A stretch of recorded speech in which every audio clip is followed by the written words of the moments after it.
Bonjour, nous sommes donc réunis pour cette dernière session et nous ne transgresserons pas, je dirais, ce programme. Mais pour être un peu plus ludique, nous avons choisi avec Muriel Fistrève d'intituler cette session Flirter avec la transgression. Et je remercie Sylvie Hubac d'être venue avec nous, conseillère d'État, qui va interroger, si je puis dire, ou écouter un échange entre nous avec Najat Belkacem. Bonjour Najat, je crois qu'il n'est pas utile de te présenter, tu es une femme politique connue, engagée, tu as été 2 fois ministre, notamment ministre de l'Éducation nationale, de la Recherche, de l'Enseignement supérieur. Tu as donc déjà derrière toi une carrière politique très fournie, très riche. Et tu vas nous parler de la transgression en politique. Et la première question que je voudrais te poser est la suivante. Est-ce qu'en politique, la transgression n'est pas une nécessité? La politique, c'est au fond essayer de rendre concret des utopies. Et est-ce que les utopies ne nécessitent pas, bien sûr, de renverser parfois la table? Et l'histoire, on a de nombreux exemples. Est-ce que tu penses que, donc, en politique, la transgression est une nécessité? Oui, renverser la table, bousculer l'ordre établi, évidemment que la transgression est une nécessité. Tout le problème que nous avons aujourd'hui, c'est que nous ne savons plus distinguer entre la transgression utile et la transgression inutile et problématique, qui est en train de défaire en réalité la politique. Et peut-être que la réponse à ta question, c'est de distinguer, d'apprendre à distinguer les deux et de lever cette grande confusion.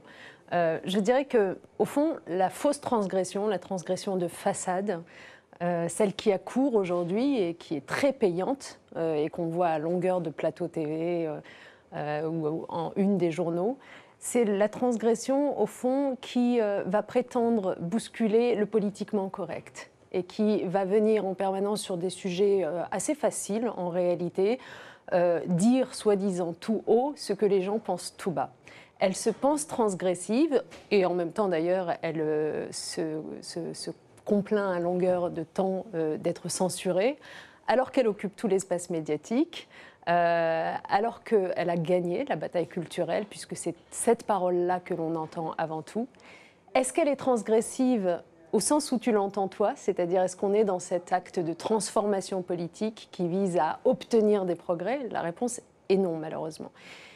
Mais tout le sujet que nous avons aujourd'hui, c'est qu'il est devenu beaucoup plus facile d'être transgressif de façade, et c'est pour ça qu'un certain nombre d'hommes et de femmes politiques s'engouffrent dans cette facilité-là, derrière les personnalités qui viennent immédiatement à l'esprit, les Éric Zemmour, les Robert Ménard ou l'extrême droite. Il y a aujourd'hui, à droite, comme parfois malheureusement à gauche, des gens, des hommes et des femmes politiques qui adoptent les codes de cette transgression de façade. Mais où est la véritable transgression? Cette transgression qui, elle, a toujours été utile pour faire progresser notre société, qui était autrefois assez incarnée par la gauche, mais qu'on ne sait plus où trouver aujourd'hui. Bousculer l'ordre établi, c'est considérer que, il y a des sujets sur lesquels, en réalité, il faut avoir du courage, il faut assumer d'avoir un impôt qui s'impose, avec toute la force nécessaire, parce que c'est ce qui permet de faire progresser la société. Il faut assumer de prendre ses responsabilités face à ces réfugiés qui meurent en mer Méditerranée.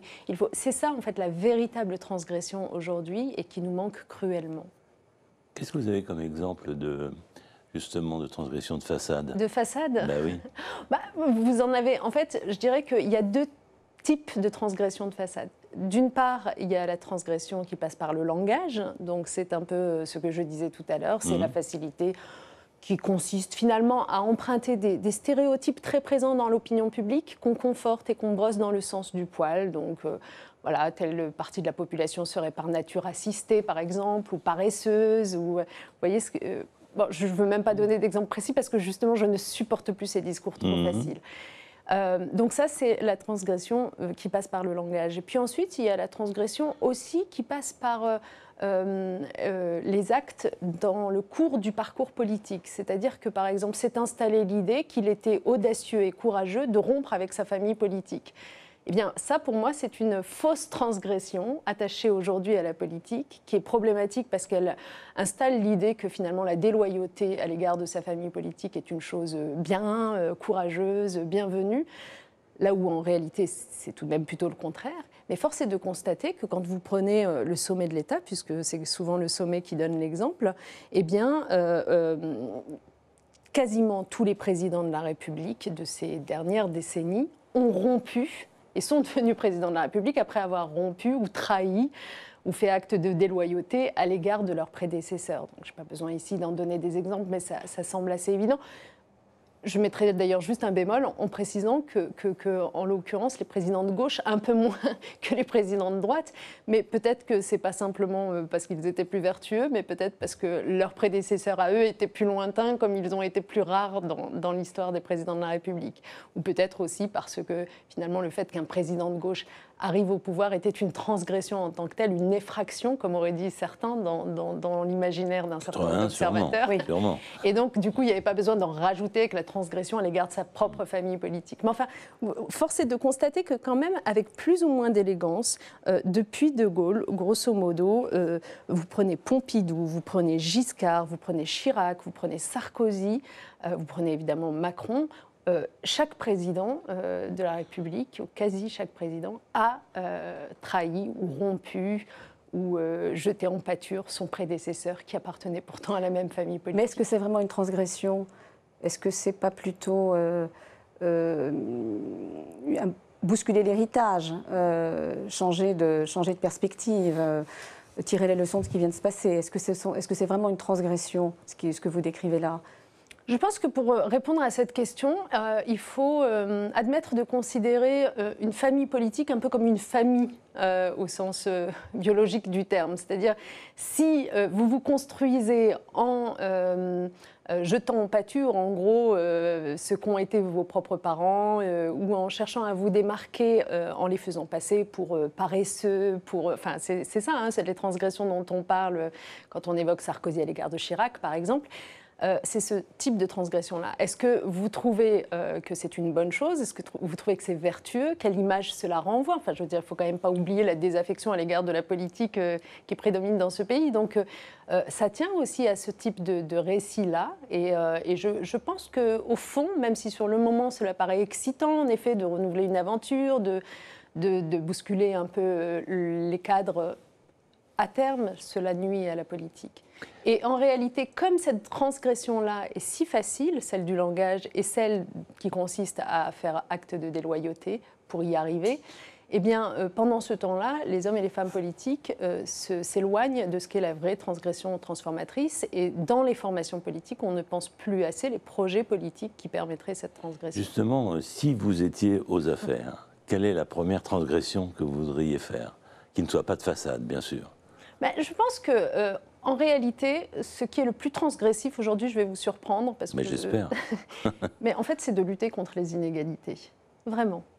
Parce que, au fond, c'est la chose la plus difficile. Et l'expérience politique qui est la mienne, c'est que ce qui suscite le plus d'indignation, ce qui suscite le plus de résistance, c'est quel que soit le domaine où vous êtes. Tu as évoqué évidemment mon passage au ministère de l'Éducation, mais on pourrait aussi évoquer les droits des femmes, où j'ai exercé des responsabilités, on pourrait évoquer tous les domaines. C'est à chaque fois que vous vous attaquez à ce nœud des inégalités, pour lesquelles, comme le disait François Dubé, en réalité, notre société française a une forme de préférence. Elle a une préférence pour l'inégalité, contrairement à ce que laissent croire ces slogans et ces paroles. Eh bien, à chaque fois que vous vous attaquez à cela, vous sentez que vous êtes dans la transgression parce que s'élèvent en face de vous toutes les résistances, tous les conservatismes, toute l'indignation. Voilà. Donc, c'est en ça qu'il y a une vraie et une fausse transgression. C'est que, vous voyez, la transgression de façade que j'évoquais tout à l'heure, celle du langage facile qui omet toute politesse et au motif de lutter contre le politiquement correct, en fait, elle ne provoque même plus d'indignation. Donc, c'est une fausse transgression, en fait. La vraie transgression, c'est celle qui fait que vous avez en face de vous des résistances. Une question plus personnelle, peut-être. Vous avez eu le sentiment, dans vos parcours politiques, de moments de transgression? Oui, c'est vrai que j'aurais pu l'évoquer aussi. Je pense que la vraie transgression, en réalité, mais celle-là, elle est d'une certaine façon, elle n'est pas forcément de votre fait, c'est la transgression du parcours personnel. qui vous amène en particulier à devenir ce que Chantal Jacquet appelle un transclasse, c'est-à-dire à passer du bas de l'échelle sociale à plus haut. Et c'est clair que tout homme ou toute femme qui a fait cette expérience-là de changer de classe sociale a eu le sentiment de transgresser, et de transgresser à double titre, c'est-à-dire de transgresser à l'égard des siens qu'il a laissés derrière lui, et dont il ne partage plus, se faisant un certain nombre de codes, de règles, de cadres de vie, avec le risque de ne plus se faire comprendre d'eux. Et avec ce sentiment aussi, et c'est ce que j'ai ressenti, c'est vrai, quasiment d'être éloigné d'eux, comme si on ne vivait plus dans le même pays. Mais en réalité, plus vous montez l'échelle sociale, et plus vous vous rendez compte qu'au sein du même pays, il y a plusieurs pays. Hein. C'est tout le sujet. Donc une transgression à l'égard de ceux que vous laissez derrière vous, mais une transgression aussi à l'égard de ceux que vous rejoignez. Bien sûr, on va dire l'élite pour aller vite. Il y a une forme de transgression. Pourquoi ? Parce que cette élite... Bon, elle vous accueille au début parce que finalement, c'est flatteur pour elle aussi de donner le sentiment que le cercle s'ouvre un peu, pas trop, mais un peu, etc. Mais dès que vous remettez en cause ces règles, ces codes et ces cadres que j'évoquais, et plus encore quand vous commencez à les contester, parce qu'il vous est resté quelque chose au fond de vous-même, de ce sentiment d'injustice et du fait que tout ça devrait changer, là, on vous le fait payer très cher.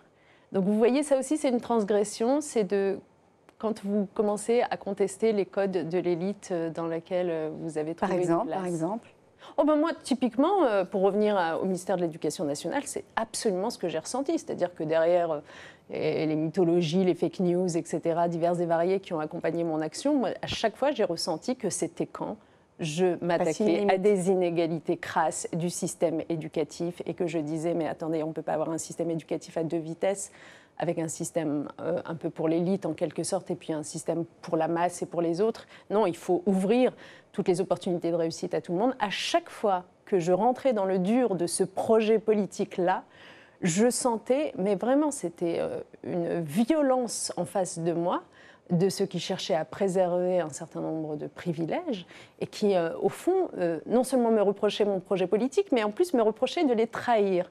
Le sous-entendu que je comprenais très très bien derrière, c'était « mais au fond, ce système que vous passez votre temps, Madame Vallaud-Belkacem, à critiquer, c'est celui qui vous a permis à vous de réussir quand même. Donc vous voyez bien que nous, on vous a bel et bien ouvert la porte. » Et j'avais beau m'égosiller à expliquer « mais oui, mais enfin nous sommes si peu nombreux à avoir pu passer par cette porte entrouverte, il y a un problème avec cela. » En fait, je crois qu'en face de moi, il vivait cela comme une trahison, cette remise en cause de ce système. Donc là aussi, j'étais dans la transgression pure et simple, pas simplement par mon parcours, mais aussi par le projet politique.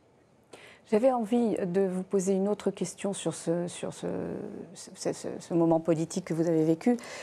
Parce qu'au fond, il y a eu deux transgressions qui me viennent à l'esprit dans le quinquennat auquel vous avez participé. Il y a eu le mariage homosexuel, qui en était une, pour en tout cas une partie de la société. Et puis il y a eu la déchéance de nationalité, qui était une forme aussi de transgression dans votre propre corps d'un certain nombre de règles fondamentales, qui a été conçue un peu par certains comme un sacrilège. Sur ces deux questions, au fond, comment vous les voyez par rapport à la question de la transgression en politique, ces deux sujets? La première, donc le mariage pour tous, c'est une illustration absolument parfaite de ce que je vous disais, notamment sur passer d'une classe sociale à une autre, c'est transgresser, y compris à l'égard de ceux qu'on laisse derrière soi. C'est-à-dire que moi, très, très, très personnellement, très physiquement, j'ai ressenti, parce qu'il y avait quand même des résistances à l'égard du mariage pour tous dans un certain nombre de pans de la société, et aussi dans les quartiers populaires, par exemple, dans des familles très traditionnelles, dont j'étais un peu issue d'une certaine façon. Et je ressentais physiquement, lorsque je me rendais dans ce type de territoire, le reproche qui m'était fait. Comment toi, avec... je ne sais quel cadre familial qui fut le tien, etc., tu portes l'idée d'un mariage au couple homosexuel. Et donc, je l'assumais, mais ça a été quand même un combat à porter. On peut qualifier ça clairement de transgression. Même chose d'ailleurs, puisque c'était à la même période, si vous vous en souvenez bien, avec toute cette polémique autour de l'apprentissage de l'égalité filles-garçons à l'école, qui s'appelait les ABCD de l'égalité, et où voilà, certaines personnes très mal intentionnées avaient réussi à convaincre certaines familles de quartiers populaires, certaines familles modestes, qu'on était en train d'apprendre à leurs enfants à changer de sexe dans les écoles, enfin des choses comme ça, et donc qui m'étaient ensuite reprochées à moi. Enfin, donc oui, bien sûr que ça a été une vraie illustration de la transgression, mais de la transgression transformatrice en même temps, parce qu'on y est arrivé. Et c'est bien de rappeler que ce quinquennat a quand même permis notamment ce progrès de société-là. Et s'agissant de la déchéance de nationalité, c'est un bon exemple cette fois-ci de la transgression en fait, de façade. Et en fait, c'est pour ça que ça a été un échec sur toute la ligne, cette histoire. Enfin, je crois que c'est évident pour tout le monde aujourd'hui. Je pense qu'on peut, disons, reconnaître à François Hollande à l'époque d'avoir voulu, au lendemain des attentats terribles, notamment du Bataclan, d'avoir voulu éviter que la société se défasse et se dire, trouvons des mots qui soient susceptibles de faire union nationale. Mais donc, du coup, comme c'était uniquement des mots qu'on cherchait à trouver, c'est bien là qu'était la dimension de façade. Et donc, c'était une erreur depuis le début, lui-même l'a reconnu. Et donc, les transgressions de façade, il faut les éviter. Oui, c'était le message que vous vouliez faire passer absolument. Ce matin. Qu'est-ce que vous pensez des quotas, d'une façon générale, femmes, personnes non blanches, dont on discute pas mal depuis hier? Est-ce que vous pensez que c'est une transgression nécessaire ou pas? Oui, alors je ne sais pas si, oui, mais je ne sais pas si aujourd'hui il faudrait encore qualifier ça de transgressif, parce que honnêtement, je crois que l'idée que pour qu'une juste représentation se fasse dans tous les domaines, hein, politique, entreprise et autres, médiatiques, il faut donner un coup de pouce particulier, parce que là, il y a quand même un problème à avoir une telle inégalité, quoi. Hégémonie, absolument. Cette idée-là, du coup de pouce, on va dire, je crois qu'elle est installée et qu'elle ne paraît plus être transgressive. En revanche, ce qui n'est pas installé, et ce qui serait regardé de l'ordre de la vraie transgression transformatrice, c'est de dire, maintenant, il faudrait qu'on passe un peu à autre chose. C'est-à-dire que, concrètement, prenons les quotas dans les conseils d'administration des grandes entreprises, ou prenons les conventions ZEP à Sciences Po qui permettent à des élèves venant de quartiers populaires d'accéder à Sciences Po. Et bien, dans ces deux exemples-là, voilà, ça fait des années que ça dure. Donc maintenant, on est en mesure de comprendre qu'est-ce qui faisait obstacle avant l'existence de ces mécanismes à l'intégration de ces quasi-absents. Qu'est-ce qui faisait obstacle? Donc à partir de cette analyse de ce qui faisait obstacle, changeons les règles du système. Cessons de chercher à composer avec le système pour ouvrir davantage la porte à ceux qui étaient quasiment absents. Changeons les règles du système. Et en fait, ce qui serait un vrai projet politique un peu transgressif aujourd'hui, c'est de dire, hop, on se pose et on change les règles du système d'entrée à Sciences Po en l'occurrence, ou dans les grandes écoles dans leur ensemble, évidemment. Les règles du système de composition d'un conseil d'administration ou d'un comité exécutif au sein d'une grande entreprise. Dans les partis politiques. Réfléchissons là où on est. Absolument. Comment est-ce qu'on peut évoluer pour une plus grande répartition et une moindre inégalité. Parce que d'une certaine façon, les quotas, c'est quasiment, enfin, je veux dire, c'est quasiment devenu facile comme réflexion, en fait. C'était courageux et audacieux il y a quelques années que de réfléchir en ces termes-là, mais là, il faudrait qu'on soit passé à autre chose déjà. Oui, c'est une sorte de facilité aujourd'hui, enfin, entre guillemets. C'est-à-dire qu'on n'a pas franchi le pas de la deuxième transformation. La deuxième génération. Et qui appelle sûrement, effectivement, d'autres types de règles. Absolument. Merci. Merci beaucoup. Merci à vous, vraiment. Et bravo, vraiment, pour ces conférences passionnantes, je crois. Merci encore. Merci. On va